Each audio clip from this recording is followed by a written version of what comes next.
ಧರ್ಮಸ್ಥಳ ಎನ್ನುವಂತಹ ಕ್ಷೇತ್ರದ ಹುಂಡಿಯ ಲೆಕ್ಕ ಕೇಳ್ತೀರಾ? ನಾಚಿಕೆ ಆಗೋದಿಲ್ವೇನು ನಿಮಗೆ? ಹುಂಡಿ ಲೆಕ್ಕ ಕೇಳಿದವರ ವಿರುದ್ಧ ಸಾಮಾಜಿಕ ಹೋರಾಟಗಾರ ಸ್ನೇಹಮಯಿ ಕೃಷ್ಣ ಆಕ್ರೋಶ. ನೀವೆಲ್ಲ ಜಾತ್ಯತೀತರು, ನೀವೆಲ್ಲ ಧರ್ಮಾತೀತರು, ಪ್ರಗತಿಪರರು ಅಲ್ವಾ?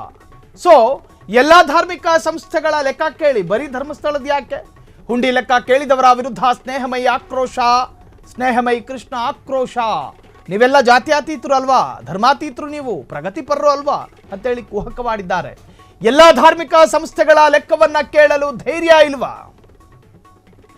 ಕೇವಲ ಧರ್ಮಸ್ಥಳ ಲೆಕ್ಕ ಕೇಳೋದರ ಹಿಂದೆ ದುರುದ್ದೇಶವಿದೆ. ಸಾಮಾಜಿಕ ಹೋರಾಟಗಾರ ಸ್ನೇಹಮಯಿ ಕೃಷ್ಣ ಸ್ಫೋಟಕ ಆರೋಪವನ್ನು ಮಾಡ್ತಿದ್ದಾರೆ. ಹಿಂದೂ ಜನರೇ ಎಚ್ಚರಗೊಳ್ಳಿ, ಎಚ್ಚರವಾಗಿ ಎಚ್ಚರಿಸಿ. ನೀವೆಲ್ಲ ನಿದ್ದೆಲಿದ್ದೀರಿ, ಎಚ್ಚರಗೊಳ್ಳಿ. 85% ಹಿಂದೂಗಳೇ ಇರತಕ್ಕಂತಹ ದೇಶದಲ್ಲಿ ಎಲ್ಲರೂ ಮಲಗಿದ್ದಾರೆ, ಯಾರೂ ಎಚ್ಚರದಲ್ಲಿಲ್ಲ. ಮೈಸೂರಿನ ಸಾಮಾಜಿಕ ಹೋರಾಟಗಾರ ಸ್ನೇಹಮಯಿ ಕೃಷ್ಣ ನೀರೆರಚಿ ಎಚ್ಚರಿಸ್ತಾ ಇದ್ದಾರೆ. ಸಿದ್ದರಾಮಯ್ಯರನ್ನ ಎಚ್ಚರಿಸಿ ಆಯಿತು, ಮೂಡಾದ ಬಗ್ಗೆ ಸಾಕಷ್ಟು ಜನರನ್ನ ಎಚ್ಚರಿಸಿ ಆಯಿತು, ಬಿಜೆಪಿಗರ ಹೃದಯಕ್ಕೆ ಸಮಾಧಾನ ತಂದುಕೊಟ್ಟಾಯಿತು ಸ್ನೇಹಮಯಿ ಕೃಷ್ಣ ಅವರು. ಈಗ ಧರ್ಮಸ್ಥಳ ಪ್ರಕರಣವನ್ನ ಕೈಯಲ್ಲಿ ಹಿಡ್ಕೊಂಡು ನ್ಯಾಯ ಕೊಡಿಸೋದಕ್ಕೆ ಹೊರಟಿದ್ದಾರೆ. RTI ಕಾರ್ಯಕರ್ತ, ಸಾಮಾಜಿಕ ಹೋರಾಟಗಾರ ಅಂತ ಕರೆಸಿಕೊಳ್ಳುವ ಸ್ನೇಹಮಯಿ ಕೃಷ್ಣ ಮುಡಾ ಹಗರಣದ ಅನೇಕ ಆರೋಪಗಳನ್ನು ಸಿದ್ದರಾಮಯ್ಯರ ವಿರುದ್ಧ ಮಾಡಿದ್ರು.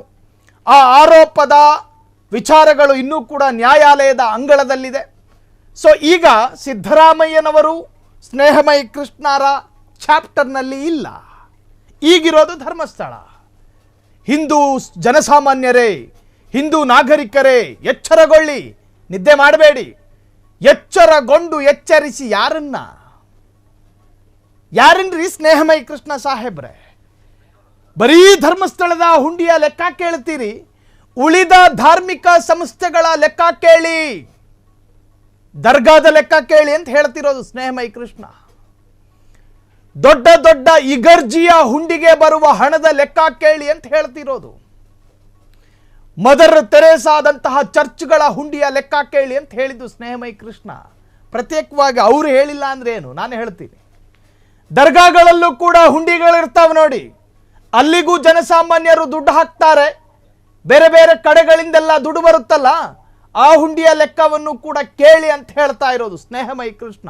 ಅದನ್ನು ಕೇಳೋದಕ್ಕೆ ನೀವು ನಿದ್ದೆಯಿಂದ ಎಚ್ಚರಗೊಳ್ಳಿ ಅಂತ ಕರೆ ಕೊಟ್ಟಿರೋದು. ಅವರದ್ದೇ ಅಧಿಕೃತ ಖಾತೆಯಲ್ಲಿ ಹಂಚಿಕೊಂಡಿದ್ದಾರೆ ನೋಡಿ ಸ್ನೇಹಮಯಿ ಕೃಷ್ಣ ಅವರು. ಹುಂಡಿ ಲೆಕ್ಕ ಕೇಳಿದವರ ವಿರುದ್ಧ ಸ್ನೇಹಮಯಿ ಕೆಂಡಾಮಂಡಲ. ಉಳಿದ ಧಾರ್ಮಿಕ ಸಂಸ್ಥೆಗಳಿಲ್ವೇನು?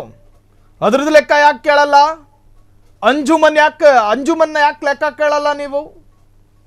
ಬೇರೆ ಬೇರೆ ಧಾರ್ಮಿಕ ಸಂಸ್ಥೆಗಳೆಲ್ಲ ಇದ್ದಾವೆ, ಬರೀ ಧರ್ಮಸ್ಥಳನೇನಾ ನಿಮ್ಮ ಕಣ್ಣಿಗೆ ಕಾಣೋದು?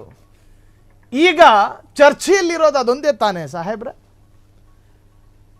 ಚರ್ಚೆಯಲ್ಲಿರುವುದು ಮತ್ತು ಆರೋಪವನ್ನ ಹೊತ್ತುಕೊಂಡಿರೋದು ಹೆಣಹೂತ ಪ್ರಕರಣ ಅಲ್ವೇ?